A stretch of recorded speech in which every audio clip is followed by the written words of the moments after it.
nights. Konnichiwa. Hello everyone. I'd like to share a little bit about Ikebana with you today. My name is Cheryl Takayama. I've been studying Ikebana now for about 12 years. I started with another school. I'm with the Ichiyo School now, but my first encounter was with the Ikebana School. And I came in to a class that had already been started, and the first day that I was there, we studied the fish path.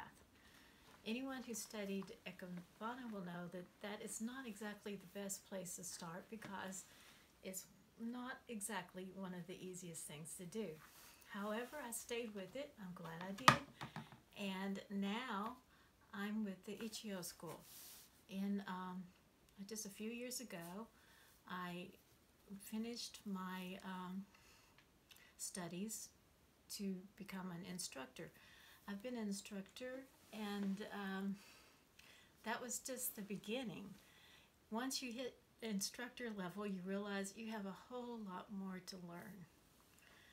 And that was quite an awakening moment, because you think by the time you reach that, you've learned enough, and then you realize you just learned just a drop in the bucket. So today I can only share with you my little drop, and I'm glad to do that. I'm very happy about the study because it has enhanced my life in a lot of ways, and I think that's one of the best things about studying Ikebana is you learn more about nature, you learn more about yourself. But that would be something that you would have to learn by studying. So anyway, this is the Ikebana, and I'm going to go in now to the different schools. When I first started, I started with the Ikebana School. That is the oldest school, probably going back to about the 14th century.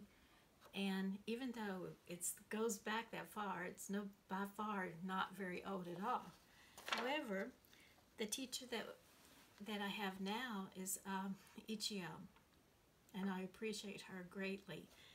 And this is what I have my certificate of instruction in.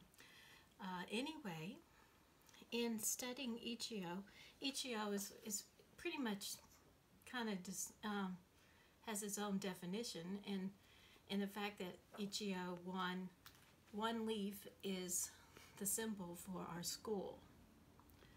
And it's more minimal.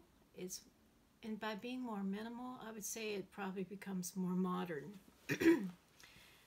So I think that is one of the best things about the school, is that it's something that you can bring into your home easily. So I'm going to talk about some of the things that we use. We use Kenzens in containers. You probably have seen containers like this before. That's what we use to hold the material with. By adding that in it, we have a way to hold them together, and as you can tell, this one fits pretty much in there about the right size, but we also have smaller ones that we can use if we were needing them. One of the good things about a Kenzan is that you need the weight.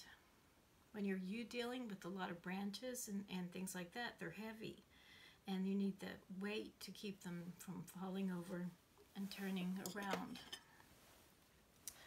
I do not have any of my fancy things out on as far as scissors.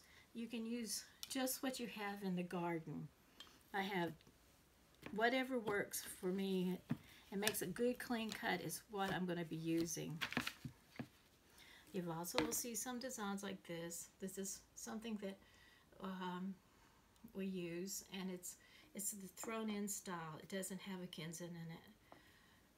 But today, I thought about doing a design for you, but then I realized that Well, because of the time and things like that, I might want to just be able to do something for you to show you what I've done. I'm not doing a design that is a classic design in any way. It is more of a freestyle. It does have some elements to it that you might recognize. I am using the 3 branches. The 3 branches are really important to Ikebana. It's the branches that really are the most important things about